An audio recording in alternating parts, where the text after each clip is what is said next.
roar of the waves was deafening that morning, as if the ocean itself were warning of the danger ahead. Sunlight glimmered across the turquoise water, but the beauty of the scene was deceiving. On the edge of the shore, a lone figure fought against the pull of the currents, arms flailing, her hair plastered to her face. Jonah Mercer, a single father, had been taking his little daughter, Clara, to the beach for the first time in months. The morning was meant to be simple, a few hours of laughter, sandcastles and ice cream, but nothing could have prepared him for the scream that split the air. Without thinking, he darted into the frothy waves, adrenaline overpowering reason. Time slowed as he battled against the undertow, heart hammering, until he grabbed hold of the struggling woman, dragging her to safety with every ounce of strength he could summon. If you believe in the power of kindness and second chances, please like, comment, share and subscribe to our channel, Touch of Kindness. When she finally coughed and shivered on the sand, Jonah realized she was conscious but completely exhausted. She was breathtakingly beautiful, her golden hair tangled with seaweed, eyes a striking shade of emerald green that seemed almost unreal in the sunlight, and clothes soaked and clinging to her frame. Her lips trembled as she tried to speak, and Jonah's protective instincts surged. "You're safe now. Just breathe," he said, pressing a towel he'd grabbed from his bag around her shoulders. She shook her head, voice barely a whisper. I don't know what happened. Thank you." Jonah, who had spent the last 3 years raising Clara alone after losing his wife in a car accident, wasn't used to compliments, or to anyone being particularly gentle with him. Life had taught him to be practical, to survive, to focus entirely on his daughter. Yet something about the woman before him stirred a protective warmth he hadn't felt in years. He helped her sit, gave her water from a bottle, and even offered the spare blanket from the back of his car. She smiled faintly, a gesture so fragile and real it made Jonah's chest ache. Her name was Aurelia Vance, and at least for the moment, she didn't reveal anything else about herself. She shivered and murmured how she had been swept away while jogging along the cliffs, a morning routine gone terrifyingly wrong. Jonah kept his attention on her safety, checking her pulse, coaxing her to drink, and shooing away a couple of curious onlookers. All the while, Clara watched silently, her small hand clutching her father's shirt. There was an unspoken understanding forming between them, a quiet moment of human connection that neither would forget. Over the next few days, Aurelia stayed in the modest rental Jonah had secured for them nearby while he nursed her back to health. Though she insisted she didn't want to impose, Jonah found himself accommodating her naturally, offering meals, helping her dry her clothes, and even letting Clara choose her favorite storybooks for her to read aloud. During this time, Aurelia revealed fragments of her life, her love for travel, her passion for art, her admiration for ordinary acts of bravery. Jonah shared his own world, which revolved entirely around Clara and the simple struggles of keeping life steady and warm. Slowly, an invisible bond formed, built not on wealth or status, but on human vulnerability and trust. It was during one golden afternoon, as the sun dipped toward the horizon and painted the sky in blushes of pink and orange, that Aurelia shared the truth. She was a billionaire heiress, the head of Vance Global, one of the most influential companies in the world. She had slipped away from the pressures of her life to find peace, and the accident had nearly cost her that peace, or her life. Jonah's initial reaction was a mixture of shock and disbelief, though he quickly pushed aside any assumptions about her wealth or status. To him, Aurelia was simply the woman he had saved, the person whose laughter had become a light in his otherwise routine life. Despite their differences, life with Aurelia began to feel natural. Jonah's world, once measured by bills, daycare pickups, and sleepless nights, began to fill with something he had nearly forgotten: hope. Aurelia admired his dedication to Clara, the way he patiently braided her hair, helped with homework, and held her close during thunderstorms. She had never seen someone love so wholly without expecting anything in return, and it stirred something deep within her.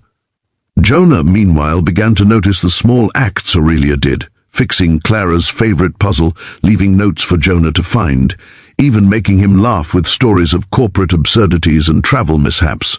But life wasn't without its challenges. Jonah struggled with his insecurities, haunted by the fear that Aurelia's world was too vast, too different from his own humble life. Meanwhile, Aurelia wrestled with guilt. wondering if she was betraying her responsibilities by seeking love outside the structured perfection of her empire. One afternoon, after a tense misunderstanding over a simple miscommunication about Clara's school, Jonah stormed out, feeling unworthy and small. Aurelia followed, catching him at the edge of the pier, the waves glinting around their ankles. "Jonah, look at me," she pleaded, voice trembling. "It's not about money or power or anything else. It's about us, about what we feel right now." Jonah looked out at the endless horizon, where the sun melted into the sea, and realized she was right. He had spent so long building walls, keeping life contained for Clara, that he had forgotten what it meant to take a chance, to allow someone in. He turned to her, a hesitant smile breaking through his worry, and saw her returning it with all the warmth and courage he had come to love. In that moment, the waves lapping around their feet felt less like a threat and more like a witness to the beginning of something extraordinary. Days turned into weeks, and the bond between Jonah, Clara, and Aurelia deepened. They shared simple joys, picnics at the park, evening walks along the shoreline, laughter over burnt pancakes, and late-night storytelling sessions. Aurelia even attended Clara's school recital, sitting proudly in the front row, tears glistening as her tiny voice sang through the hall. Jonah noticed how Aurelia's presence brought a new light to Clara's life, a confidence and joy that had been dimmed by the weight of loss and responsibility. The three of them became a family, not defined by titles or wealth, but by the shared experiences of love, trust, and unwavering support. Then came the day that would change everything. Aurelia invited Jonah to her city apartment, not to flaunt her wealth, but to show him the world she had built, not for pride, but for understanding. The apartment was filled with art from around the world, rare books, and expansive windows framing the skyline. Jonah felt out of place at first, overwhelmed by the grandeur, but Aurelia gently guided him, reminding him that none of it mattered compared to the people around him. As they shared a quiet dinner, the city lights twinkling like stars below, Aurelia reached for Jonah's hand. "I don't care about the wealth, the titles, or the expectations. What I care about is this, us together. You and Clara have shown me what it truly means to live." Jonah's chest swelled with emotion, realizing that for the first time in years, he wasn't just surviving, he was living. He had saved Aurelia from the waves, yes, but in many ways, she had saved him too, saved him from the isolation and fear that had defined his life since his wife's death. He squeezed her hand back, words failing him, but the sincerity in his gaze said it all. Months passed, and life settled into a rhythm of love, warmth, and shared dreams. Jonah started a small community center for single parents, inspired by Aurelia's resources and generosity, while Aurelia learned to find joy outside the confines of corporate power. Clara, radiant and confident, embraced this new life with an open heart, proud of the family they had built together. It wasn't perfect. There were arguments, misunderstandings, and moments of doubt, but it was real, grounded in trust, care, and unwavering affection. On a sun-drenched afternoon at the beach, where it all began, Jonah, Aurelia, and Clara walked hand in hand along the shore. The waves lapped gently at their feet, the same waves that had once threatened to separate them from destiny. Aurelia leaned into Jonah, whispering, "Thank you for saving me."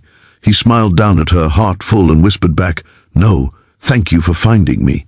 They laughed, the sound mingling with the gentle rush of water, a melody of hope and love that promised the future was theirs to write together. If this story touched your heart, please engage with the video, like, comment, and share it to spread the message that kindness and courage can change lives. Before we close, remember, even the smallest act of bravery, the tiniest gesture of kindness, can ripple through the lives of others in ways you never imagine. Jonah didn't know that saving Aurelia would lead to a love that healed them both, but sometimes life's greatest miracles arrive in the most unexpected waves.